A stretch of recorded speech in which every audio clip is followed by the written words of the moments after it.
خیبر پختونخوا کے تعلیمی نظام میں ایک بہت بڑی تبدیلی آ رہی ہے۔ گریڈ 5 اور 8 کے لیے ایک ایسی نئی پالیسی لائی گئی ہے جو صرف پاس یا فیل ہونے سے کہیں آگے کی بات ہے۔ تو آخر یہ پالیسی ہے کیا اور اس سے اسٹوڈنٹس کے مستقبل پر کیا اثر پڑے گا؟ آئیے اس کو تفصیل سے سمجھتے ہیں۔ آج ہم اس پالیسی کے 5 اہم پہلوؤں پر بات کریں گے۔ سب سے پہلے دیکھیں گے کہ یہ نیا میرٹ سسٹم آخر ہے کیا، پھر گریڈ 5 اور 8 کے لیے پروموشن کے نئے قوانین کیا ہوں گے، اساتذہ اور اداروں کی کیا ذمہ داریاں ہوں گی، اور آخر میں اس سب کا اصل مقصد کیا ہے۔ تو شروعات کرتے ہیں اس پالیسی کی بالکل بنیاد سے۔ دیکھیں، اس کا بنیادی مقصد صرف اسٹوڈنٹس کو اگلی کلاس میں بھیجنا نہیں ہے، بلکہ تعلیمی معیار کو، کوالٹی کو واقعی میں بلند کرنا ہے۔ اور یہ دیکھیں، یہ ہے وہ آفیشیل نوٹیفیکیشن جس پر یہ ساری پالیسی مبنی ہے۔ مطلب یہ صرف کوئی ہوا میں بات نہیں، بلکہ ایک باقاعدہ حکومتی فیصلہ ہے جو فروری 2026 سے نافذ ہو جائے گا۔ اس پالیسی کا اصل مقصد کیا ہے؟ یہ کہ اسٹوڈنٹس کی فاؤنڈیشن، ان کی بنیاد مضبوط ہو، بالکل ویسے ہی جیسے ایک عمارت کی بنیاد اگر کمزور ہو تو وہ زیادہ دیر کھڑی نہیں رہ سکتی۔ اسی طرح اگر ایک طالب علم بنیادی کانسیپٹ سمجھے بغیر اگلی کلاس میں چلا جائے تو اسے آگے جا کر مشکلات تو ہونی ہی ہیں۔ اور یہ واقعی ایک بہت بڑی تبدیلی ہے۔ پہلے کیا ہوتا تھا؟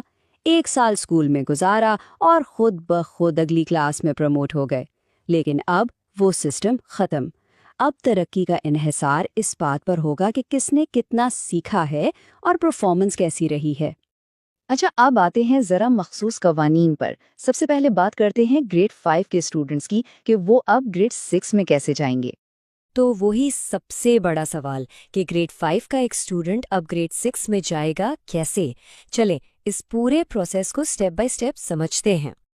یہاں پر چیزیں تھوڑی دلچسپ ہو جاتی ہیں۔ گریڈ 5 کے اسٹوڈنٹس کے لیے اب 3 الگ الگ راستے ہیں۔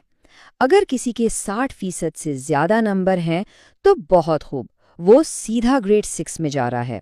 اگر 33% سے بھی کم ہے تو اسے گریڈ 5 دہرانا ہوگا۔ لیکن اگر کوئی ان دونوں کے بیچ میں ہے، یعنی 33 سے 59% کے درمیان، تو اس کے لیے ایک ایکسٹرا سٹیپ ہے۔ اور اندازہ یہی ہے کہ اسٹوڈنٹس کی سب سے بڑی تعداد اسی درمیانی کیٹیگری میں آئے گی اور انہی کے لیے ایک اضافی ٹیسٹ کا مرحلہ رکھا گیا ہے۔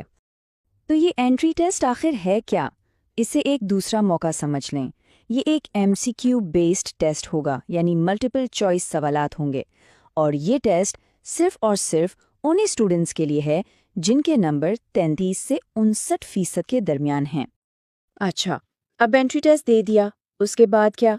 اگر ٹیسٹ میں 60% یا اس سے زیادہ سکور کر لیا تو آسان، گریڈ 6 میں پروموشن ہو گئی۔ لیکن اگر نمبر اس سے کم ہے تو پھر ایک نیا کانسیپٹ آتا ہے، کنڈیشنل پروموشن، یعنی مشروط ترقی۔ چلیں دیکھتے ہیں یہ کیا چیز ہے۔ تو کنڈیشنل پروموشن کا سیدھا سا مطلب ہے ایک اور چانس، لیکن اس بار شرائط کے ساتھ۔ اسٹوڈنٹ گریڈ 6 میں تو چلا جائے گا، لیکن اسے ثابت کرنا ہوگا کہ وہ اس لائق ہے۔ کیسے؟ گریڈ 6 کے دونوں سیمسٹرز میں کم سے کم 60% نمبر لا کر۔ اگر یہ ہو گیا تو وہ آگے بڑھے گا، لیکن اگر نہیں تو پھر اسے گریڈ 6 دہرانا پڑے گا۔ ٹھیک ہے، تو یہ تو تھی گریڈ 5 کی کہانی۔ اب آگے بڑھتے ہیں اور گریڈ 8 کے اسٹوڈنٹس کی بات کرتے ہیں۔ یہاں معاملہ صرف پروموشن کا نہیں بلکہ اس سے بھی زیادہ اہم ہے، کیونکہ ان کے مستقبل کا سوال ہے۔ گریڈ 8 میں آ کر مسئلہ صرف اگلی کلاس میں جانے کا نہیں ہوتا، یہاں آ کر کیریئر کی ڈائریکشن طے ہوتی ہے۔ سائنس لینی ہے یا آرٹس، یہ ایک بہت بڑا فیصلہ ہے، اور یہ نئی پالیسی اس فیصلے کے لیے نئے رول سیٹ کرتی ہے۔ یہاں 2 مین آپشنز ہیں۔ اگر سائنس یا کمپیوٹر سائنس گروپ میں جانا ہے تو اس کے لیے ضروری ہے کہ سائنس، میتھس، انگلش اور IT جیسے اہم سبجیکٹس میں کم از کم 60% نمبر ہوں۔ اگر یہ کرائیٹیریا پورا نہیں ہوتا تو پھر دوسرا آپشن ہیومینٹیز یا آرٹس گروپ کا ہے۔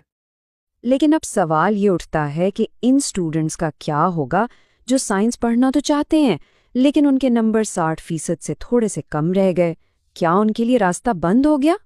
بالکل نہیں، ان کے لیے بھی ایک آپشن رکھا گیا ہے۔ پروسیس بالکل ویسا ہی ہے جیسا گریڈ 5 میں تھا۔ پہلے انٹری ٹیسٹ دینا ہوگا، پھر اس ٹیسٹ میں 60% یا اس سے زیادہ سکور کرنا ہوگا، اور اگر یہ کر لیا تو وہ بھی سائنس یا کمپیوٹر سائنس گروپ چننے کے قابل ہو جائیں گے۔ اچھا، ایک بات یاد رکھنے والی ہے، یہ پالیسی صرف اسٹوڈنٹس کے لیے نہیں ہے، اس میں پورے ایجوکیشن سسٹم کو شامل کیا گیا ہے۔ ٹیچرز، اسکولز، ایجوکیشن آفیسرز، سب کی ذمہ داریاں طے کی گئی ہیں۔ چلے دیکھتے ہیں کہ کون کیا کرے گا۔ تو یہاں ہر کسی کا ایک رول ڈیفائن کر دیا گیا ہے۔ جو ڈسٹرکٹ ایجوکیشن آفیسرز یعنی DEOs ہیں، ان کا کام ہے ٹیسٹ کو آسان بنانا اور پالیسی لاگو کروانا۔ جو اسکول کے ہیڈز ہیں، ان کی ذمہ داری ہے کہ وہ پیرنٹس کو ٹائم پر انفارم کریں اور اسٹوڈنٹ ریکارڈز مینٹین کریں۔ اس طرح ہر لیول پر اکاؤنٹیبلٹی یعنی احتساب کو یقینی بنایا جا رہا ہے۔ اور یہ پالیسی صرف ٹیسٹ اور مشکلات کے بارے میں نہیں ہے، اس میں اسٹوڈنٹس کو سپورٹ اور حوصلہ دینے کے لیے بھی بہت کچھ ہے۔ جیسا کہ جو اسٹوڈنٹس انٹری ٹیسٹ کے ذریعے آگے آئیں گے، ان کو ایکسٹرا اکیڈیمک سپورٹ ملے گی، اور تو اور سب سے اچھی پرفارمنس دکھانے والے ٹاپ 100 اسٹوڈنٹس کو کیش ریوارڈز بھی دیے جائیں گے۔ اور اب بات کرتے ہیں ٹیچرز کی۔ اگر کسی ٹیچر کے اسٹوڈنٹس کے ریزلٹس اچھے نہیں آتے تو انہیں سزا نہیں ملے گی، بلکہ انہیں مینٹرنگ اور سپورٹ دی جائے گی تاکہ وہ اپنی ٹیچنگ میتھڈز کو بہتر بنا سکیں اور لرننگ گیپس کو پورا کر سکیں۔ تو چلیے اب اس سب کو سمیٹتے ہیں اور دیکھتے ہیں کہ اس پوری پالیسی کی بگ پکچر کیا ہے، اس کا اصل مطلب کیا ہے۔ تو اس سب کا نچوڑ کیا ہے؟ سیدھی سی بات یہ ہے کہ اب ایجوکیشن سسٹم ایک ایسی ڈائریکشن میں جا رہا ہے جہاں پروموشن بس دے نہیں دی جائے گی، بلکہ اسے ارن کرنا پڑے گا، محنت سے حاصل کرنا پڑے گا۔ اور آخر میں ایک سوال چھوڑے جاتے ہیں کہ میرٹ اور تیاری پر یہ نیا زور خیبر پختونخوا میں آنے والی اسٹوڈنٹس کی نسلوں کے مستقبل کو آخر کس طرح سے شیپ کرے گا؟